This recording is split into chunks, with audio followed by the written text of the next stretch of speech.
UFC undefeated star Khabib Nurmagomedov. As I say that, it's quick, so you didn't pick up if I mispronounced it. But anyway, we were actually had the privilege of sitting and mingling with some Russian fans at UFC 205, and they were telling us how to pronounce it. So it's Khabib, as they like to say it. And I'm just going to adopt that, and hopefully I don't scrutinize the language. But, Jason, he has been talking a lot. He's actually been yelling quite a lot. Dana White said in the post-match press conference that we sat in and discussed with him, post-fight press conference, that he is just yelling at him whilst he was fighting, yelling at him once Conor was fighting, just yelling in general that he wants this fight. So this is a man who, on paper, when you look at it, right, let's put this in context, deserves a title shot. He is unbeaten. But, as we have reiterated, Conor McGregor has highlighted, many people on all fighting platforms has highlighted, he went through an extended period of time of not fighting. He defeated Michael Johnson with relative ease. I don't think Johnson offered that much. It wasn't too impressive. I think he did things very well. He didn't overexert himself. And I think, on paper, he does deserve the chance that he missed out in 2015 due to injury. So, Jason, you've got some stories to share on Khabib. This guy's an interesting character. Yeah, I got a couple stories. I've known Khabib for about 2 years now, a little bit longer, 3 years, I'd say, just at least fighting in the UFC. And he was the one guy that I said, like, when McGregor got the fight against Alvarez, when it was first announced, that's when I started my whole thing about throw away the rankings. Khabib is supposed to fight him. If you're not going to follow the rankings because there's better money fights to be made, that's totally fine. I get it. I understand that business angle.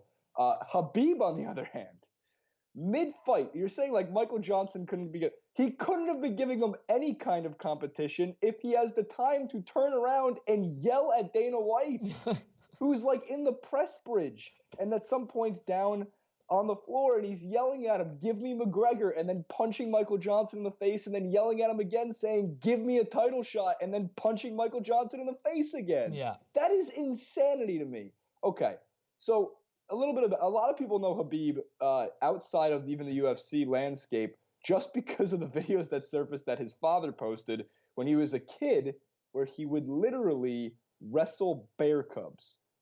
Yeah. So you want to get better at wrestling? A bear seems like a very fair opponent. At least, like, you can't really have. What am I supposed to say?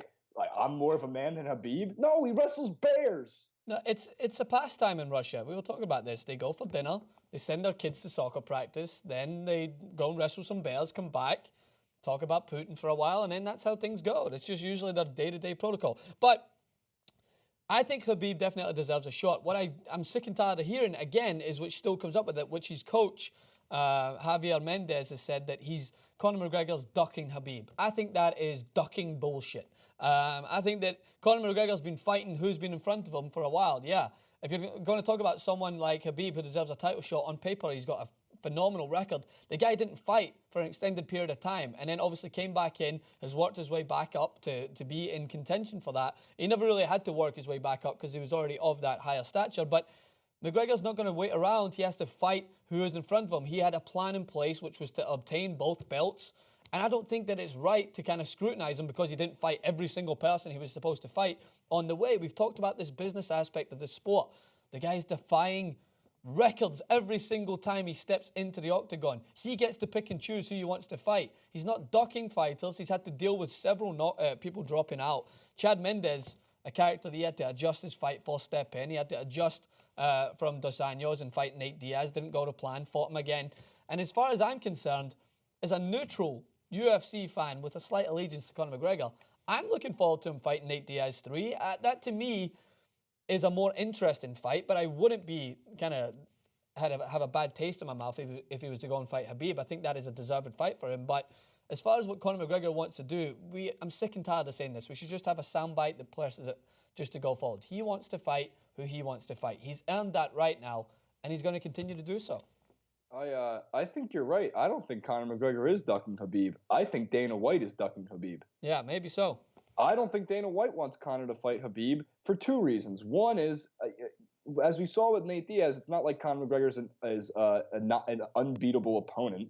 And I'm not sure what it is about Khabib, but he could just be a dangerous fight for McGregor. And a lot of people want to see dangerous fights. Like we always wanted to see if in the boxing landscape, Mayweather fights someone that could beat him. Yeah. But for his last 5 years of his career, he refused to take a fight of anybody that can beat him. He ducked Pacquiao for years and ducked other fighters as well. I just think that's a dangerous fight. But I also think that Dana White looks and goes, McGregor versus Woodley. Yeah. Money, money, money. McGregor versus Diaz 3. Money, money, money. McGregor versus Jose Aldo for a second time. Money, money, money. McGregor versus Khabib? I don't know. I don't know if that's again. That's a fight that I would be so interested in. I'd pay tickets on my pay for my own ticket to see it.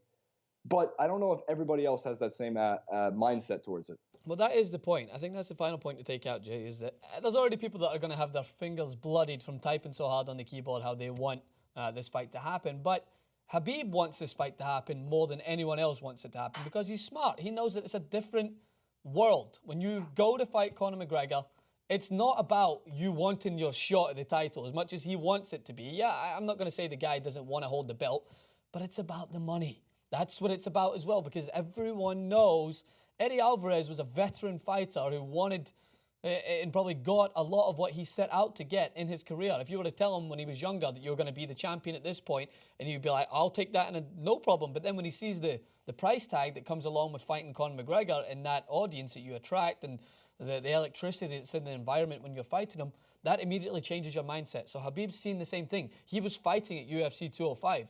He saw the audience that was there to see Conor McGregor. He understands that that is a massive, massive payday, and it opens a whole new world if you win.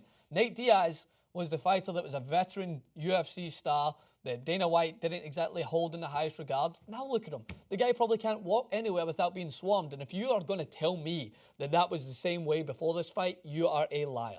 That is simply put. Nate Diaz might have had a bunch of fans who loved him, Stockton loyals, who worshipped him. Yeah, maybe so. But after he fought Conor McGregor, completely different. Absolutely really, superstar fame. There's 3 fights. There's 3 fights to be made. It's versus Woodley if McGregor wants to do it. It's versus Diaz for a 3rd time, or it's versus Khabib. Now, the only thing that could throw a wrench in that is if they really want Wonder Boy to fight Woodley in a rematch, which they do. We know that. And Wonder Boy wins. Then I guess it's McGregor versus Wonder Boy, which I think is still another somewhat interesting, actually another really interesting fight. Yeah, I don't know if Wonder Boy, he seems like too much of a nice guy. I don't know how that would pan out with the whole verbal back and forth that you expect. Speaking from UFC 205, the only press conference I'll ever go to in my life with Weidman and Wonder Boy with their faces cracked in, smiling, having a good time. They look like they were just 2 guys out of a bar having a laugh. Like just it was actually kind of encouraging to see, separate from all the shit talk and seriousness. All right, Jason, it's been a pleasure. MMA correspondent, NBA correspondent, UFC superstar athlete to UFC fame correspondent. Me? I guess when we did that clip. Yeah, all of that is you. That's all of your intros that I think I've given you in the past 3 days since we've done these clips. But we'll be back soon. Hit us on Twitter. Francis_Maxwell, Jason Rubin 91. I don't know if you're actually frozen or you're just doing a great mannequin challenge at the moment.